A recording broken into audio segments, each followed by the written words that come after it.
Well, you want to start in the running back room or wide receivers? Running back room seems like the most low-hanging fruit. You just gotta set up something first. Are you assuming that Trey Benson returns or not? Because that is how this conversation begins. Well, I'm going to assume that Trey Benson is returning. Okay. Now, am I doing that because I would like him to return? The answer is yes, I am doing that because I would like him to return. But I also truly believe he is going to return. Do you also believe Trey Benson will return? Yeah, the comments he made when he was asked Correct. about, he said, I'm still a young man, a young player. That tells me that his head's in the right place and that he knows that his stock can go from a nice running back to one of the finalists for big time awards next year. Be Correct. it ACC Player of the Year, running back awards, or dare I say it, if he's dominant out the gate next year and he's on pace for 1,500 yards, Florida State's high profile enough that you could be in the talks for the big award, the big one in New York. Yeah, I think that's the high end, but I certainly think he'll be all conference and maybe an All-American, and I think he can elevate his stock into the first couple of rounds. So we're going to assume Trey Benson comes back. He is a redshirt sophomore, if I recall correctly. So you have that. Here's a guy that I wonder about, and I would speculate about Treshaun Ward.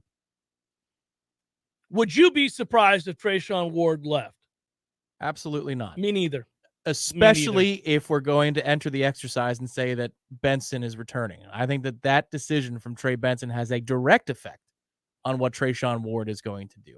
Yeah, and I like Treshaun Ward a ton. We've got nothing but great things to say about that young man who's worked so hard to put himself in the position to where he's earned so much.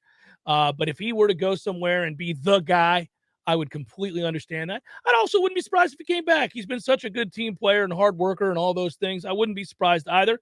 We don't know. Tom and I don't know. But I wouldn't be surprised if Treshaun Ward were to leave. Yeah, I don't know either, but I just don't know where the place is for him, considering you've got guys coming up through the ranks. It's a squeeze. You've got a squeeze at this position. And it's so strange because I couldn't envision having this conversation about Treshaun Ward on, say, October 1st or even October 15th. It wasn't until the back half of the season and post Ward's injury that Benson took the mantle. He had one good half on the road against Louisville, and that was it. Otherwise, Treshaun Ward was your best running back. Yeah. And then he gets hurt, and then Benson turns into this other thing, and now here we are. So you got to remember, too, as we do this, Tom, that you have the Penn State transfer as well. This is the most confusing part. It's the wrench in this whole machine. It's hard to figure because Keziah Holmes is here, and he's got several years of eligibility. Mm-hmm. And he sat out this year, 2022, so he's going to be available. When you go down the line of this position group, it's really tough to figure. I would tell you that I would guess that Lawrence Toafili will be back for certain.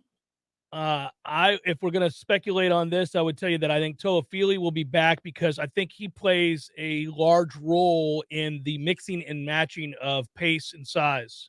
And this offense is perfect for him. Yeah, it is. It is. They throw to him a lot, too. They isolate his position against linebackers and safeties. You're going to win that. He can, in a pinch, line up at slot receiver. So if you want to confuse a defense or a coordinator with what you have personnel-wise out there, you can line him up at slot, and you're not giving up on a play. Right. It's not like lining up a quarterback at receiver. And, he is very useful to this offense, and he loves Norvell. So I would think he'd stay. Yeah, I think he stays without question. Now, do you want to – I don't know that we're going in any particular order here. Do you want to go now to your guy? Not yet. Okay, you want to go C.J. Campbell? It's a very emotional conversation. I got to gear up for it. So you want to do C.J. Campbell? C.J. Campbell, he'll be a redshirt sophomore next year. I know, and that's hard to imagine, too. And he's a nice player. He is. Yeah. I think much like the Trey Benson, Treshaun Ward decision, they're tied to each other. I think Rodney Hill and C.J. Campbell are tied to one another here. One stays, one goes. I think if Rodney stays, if you're C.J., I mean, they went out and recruited over you. Well, but it's their job to always recruit over you. Oh, I'm not arguing against what Florida State's doing. Yeah. I'm just saying from his perspective, it's nice that he came back to full health in such a quick period of time, was able to score touchdowns. And they utilized him. Yes. Yeah. Had a couple of good plays today that I saw. Well, it's a nothing practice, but okay. But he's Yeah. engaged. He may be really engaged in a bowl game. Yeah. So that is fascinating to think about. I think CJ stays. I'm worried about your guy, Rodney. Yeah, me too. I think Rodney may be taking it on down the road. I hope not. I hope not, too. I like him. He's a fun little player. I won't lose sleep. Fun little player, he says. This dude is explosive in the short area. Come on, man. You haven't seen Keziah Holmes. No, I haven't, but I have seen Rodney Hill. But you've also seen Lawrence Toafili. You can do all the things Rodney Hill does. No, he cannot. Oh, my goodness. Dudes will not bounce off of Lawrence Toafili. They weigh off of Rodney Hill. People bouncing off 185 It's going to happen. He's got the Rodney density. Hill. He's got the density to him. He's going to grow into something. 5'7" or whatever the hell he is. No, he's closer to 6 foot. Sir, he is not. If we lose Rodney Hill, it's not the end of the day. It's going to be okay. I don't want to lose Rodney Hill, and I know he's near and dear to your heart. It's an exercise we're playing here. Mm-hmm. I think C.J. Campbell and Lawrence Toafili and Trey Benson, and to some degree, Keziah Holmes, are going to make up the core of that running back room next year. This is like when the fellas get together after a pickup game and argue over who's better. You know, everybody's having fun with each other, and sometimes you go together as a group and you play a pickup game against strangers, right? And you're all for one, yeah, all for one. Mm-hmm. But then when it's time to rank who gets to be picked where and who gets the court time when you play together as a group of 7 or 8 rather than breaking up 4-on-4, then it gets testy. Because while I love me some Lawrence Toafili, and I argue, but you certainly like him more than I do. Sure, I do. Yeah. Rodney Hill is a better Lawrence Toafili. Oh, that's not true. That's just not true. We have not enough evidence to suggest that's true at all. Well, of course we don't. He's a true freshman. Toafili has done it in games, and even I'm critical of Toafili, so you know where I'm going to go on Rodney Hill. I like Rodney Hill, but this is a very crowded room. Maybe he stays because he's so young. He's got time. He seems to like it here. They did give him time, so maybe they all stay. They're protecting his shirt this year. That was the issue. Otherwise, he would have gotten a little bit more. What happens if Cedric Baxter commits? Now we've got a real problem on our hands, well, everybody. Then, now we're going to have to let some kids go. We're going to have to actually encourage the Rodney Hills of the world to take it on down the road is what we're going to have to do. You would throw a different kind of party because that means that we have so much discretionary income that we would go poach a 5-star at a position we don't need to spend money on.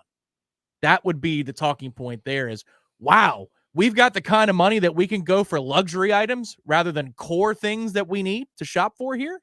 It's a good problem to have. As always, we should say these spirited conversations, Tom. You see what I did there? Goodness. Brought to you by our friends at ABC Fine Wine and Spirits. Portal prognostications that we'll be doing on a regular basis. Brought to you by ABC Fine Wine and Spirits. And as always, go to your local ABC and celebrate the goodness that is all around you. They'll save you the holiday blues of, oh, shoot. And I've censored myself. What am I going to get for this stupid party I don't want to go to? Oh, there you go.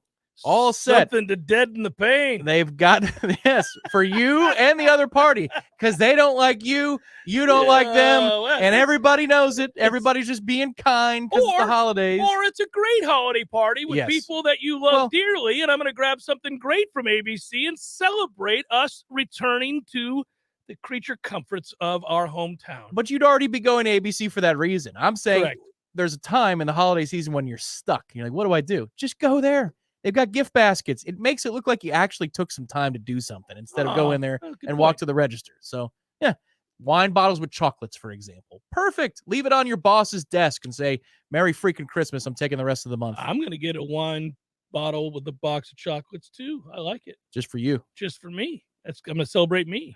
I think there's a couple position groups that when we do this exercise, you're like, well, this is a good problem to have. I think we're going to have the same conversation. Shockingly, we're going to have this same conversation when we do it with wide receivers.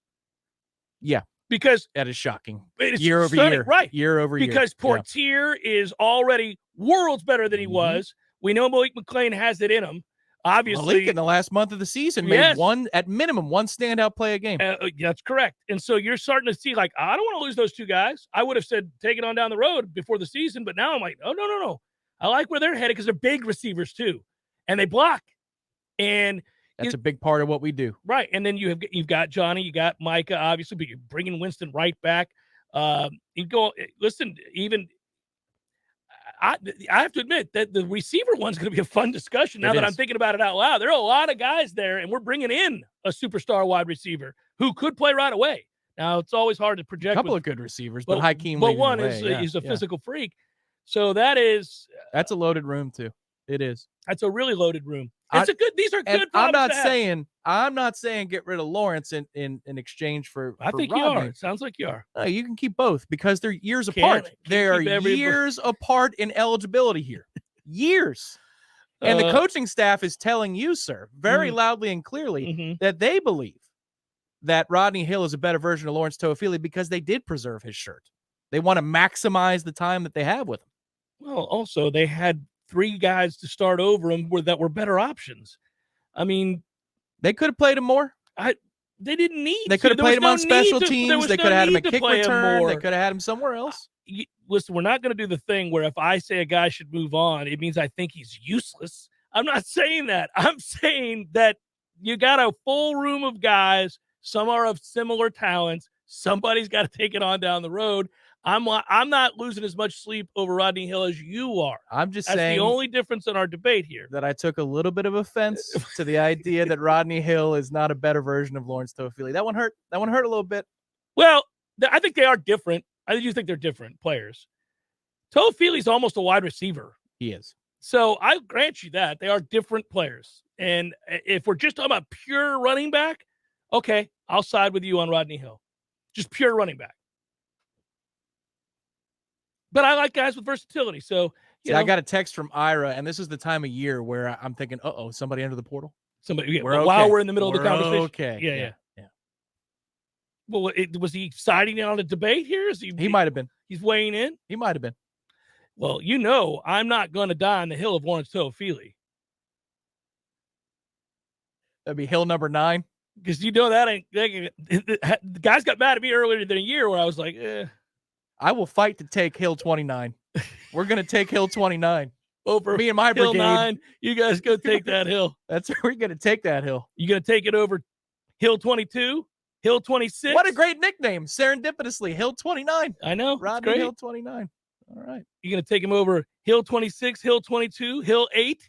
I don't know. Certainly, you're not going to take him over hill 3. Well, hill 3 is the most important hill in this grouping. The Holmes idea, the Holmes acquisition, to me is just strange. It's strange. You didn't have to do it, so he better be good. He's from Titusville. He wanted to come on home. I know, but I'm saying he didn't. Again, a luxury position. This offense is going to make an above-average running back look It's not great. like Penn State doesn't have good running backs, though. This is a little bit like the Gibbons situation where you get a running back coming from Penn State. You're like, okay. If you're threatening me and my little nest over here that includes the Rodney Hill, yeah. You better be good. You better be damn good. Well, he's a lot bigger than Rodney Hill. So they may be very different guys. I'm not talking about height. I'm talking about weight, thickness. Yeah, 210. Oh, no, Rodney will grow into about 205, 210 at minimum. As soon as I give you the discrepancy, you're like, well, now, wait a minute. He's going to hit the weight room. Have you been talking to Rodney about the things he's got to do? Rodney is not slight. No, he's already, I'm saying he's not going to get much bigger, Tom. He's already dense. Rodney You Hill, don't think he's going to get much bigger? Okay. He's already jacked. You can get that man density to go along with it. 3 years from now, after we've watched Baxter run for 1,500 yards. I am hoping that the coaching staff has half a thorough conversation about this room as we do. It's a good conversation. It's a much better conversation than we could have had in years past. You know what's a fun conversation? You and I doing this with the tight end room. Because in the tight end, let me tell you why. Because in the tight end room, I'm going to go like this. He can leave, he can leave, he can leave, he can leave, he can leave, he can leave, he can leave, he can leave. He'll stay. He needs to stay. That's the end of it. Did you hear all those he can leaves? That's depressing. First of all, it's depressing how many tight ends we have. Of that group, the vast majority of them can't play. So you've got a he needs to stay and a he can, okay, we'll see what you become. I may even flip one of them to another side of the ball. I got a guy that I want to flip to a linebacker. You know what? This is not a standalone idea. You want to just do tight end stuff right now? It's going to hurt people's feelings. It already has. I don't That whole tight end room is listening to the show live as we speak. Listen, they know Their suck. heads went down. They know. They went, oh. They know. All of them know.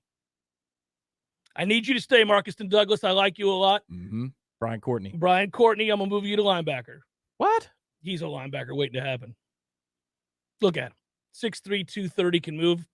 He's a linebacker waiting to happen. He's got really good hands to be a linebacker. He's not big enough right now. He's not blocking anybody out there, Tom. So then how's he going to tackle anybody? No, he can easily tackle. He's not trying to move. You could be a 230-pound linebacker and come up and tackle all day long. You're just not blocking big-ass defensive ends or tackles. You're just not blocking them if you're a tight end. Back. Well, he's on safeties and such. It's a fun discussion. Jackson West, my man, never materialized into anything. That was unfortunate. That still pisses me off. He was hurt all year. Always. Steady.